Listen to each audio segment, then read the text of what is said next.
জুবিনৰ গীত বুলিয়ে নকওঁ, এটা আমাৰ জাতিৰ এই বিহুৰ সময়টোত যিখিনি মঞ্চত অনুষ্ঠান হয় তাত গোটেই যিবোৰ গীত সংগীতৰ উপস্থাপন হয় বা যি পৰিৱেশন হয় সেইখিনি আমাৰ গোটেই জাতিটোৰ সংস্কৃতিক দাঙি ধৰে আচলতে উপস্থাপন কৰা হয়। গতিকে সকলো ক্ষেত্ৰত আৰু বিশেষকৈ এতিয়া জুবিনৰ গীতবোৰ সকলোৱে খুব মৰম শ্ৰদ্ধাৰে খুব আন্তৰিকতাৰে পৰিৱেশন কৰিছে। গতিকে সেইখিনিত যিমানখিনি পাৰি শুদ্ধকৈ কৰিবলৈ চেষ্টা কৰাটো ভাল, কাৰণ সেয়া জুবিনৰ এটা সাধনা, এটা জীৱনজোৰা সাধনা। তেওঁৰ নিজৰ সংস্কৃতিটোৰ প্ৰতি, নিজৰ অসমীয়া গীত মাতৰ প্ৰতি নিজৰ যিখিনি আন্তৰিকতা, তেওঁৰ ভক্তি শ্ৰদ্ধা সকলোবোৰৰ প্ৰতি সেইটো আমাৰ সকলোৰে দায়বদ্ধতা আছে। সেইকাৰণে সকলোৱে শুদ্ধকৈ পৰিৱেশন কৰিবলৈ ভাল, আৰু সেইখিনি এজন শিল্পীৰ গোটেই সৃষ্টিৰাজিক জন্ম যেতিয়া প্ৰজন্মৰ পৰা প্ৰজন্মলৈ চিৰদিনলৈ ৰাখিব বিচৰা হয় নহয়, যুগ যুগান্তৰলৈ, তেতিয়া সেইটো শুদ্ধভাৱে আমি ৰাখি যোৱাটো আমাৰ সকলোৰে কৰ্তব্য।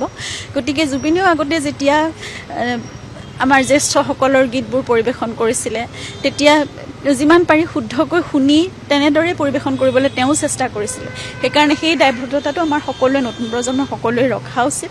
আৰু এইটো অকল আমাৰ পৰিয়ালৰ ফালৰ পৰাই নহয়, প্ৰতিজন অসমীয়াৰে সেইটো দায়বদ্ধতা, প্ৰতিজন অসমীয়াই সেইখিনি চোৱাটো বা মন দিয়াটো সকলোৰে কৰ্তব্য। গতিকে সেইখিনি শুদ্ধভাৱে কৰক, আৰু তেওঁলোকে যিমানখিনি মৰম জুবিনৰ প্ৰতি কঢ়িয়াই ৰাখিছে সেইটোৰ কাৰণে আমি সদায় কৃতজ্ঞ। আৰু তেনেদৰে সাধনাৰ চৰ্চা হৈ থাকিলেহে জুবিন সদায় জীয়াই থাকিব সকলোৰে মাজত। সেইখিনি হৈ থাকক, যিমান প্ৰচাৰ প্ৰসাৰ হ'ব, যিমান চৰ্চা হ'ব, তাৰ প্ৰতি আমি সেইটোৱে প্ৰাৰ্থনা কৰোঁ। কিন্তু শুদ্ধভাৱে হওক, আৰু প্ৰতিটো গীতে, অকল জুবিনৰ গীতৰ কথাই নহয়, মহাপুৰুষ দুজনৰ গীতো যদি পৰিৱেশন কৰিছে, ভূপেন মামাৰ গীতো যদি পৰিৱেশন কৰিছে, শ্ৰদ্ধাৰ জয়ন্ত হাজৰিকা বা অন্য জ্যেষ্ঠসকলৰ গীতো যদি পৰিৱেশন কৰিছে, সকলোবোৰ শুদ্ধকৈ কৰক। সেইটো সকলোৰে আমাৰ দায়িত্ব বা কৰ্তব্য। সেইখিনি হোৱাটোৱে আমি কামনা কৰিছোঁ সকলো।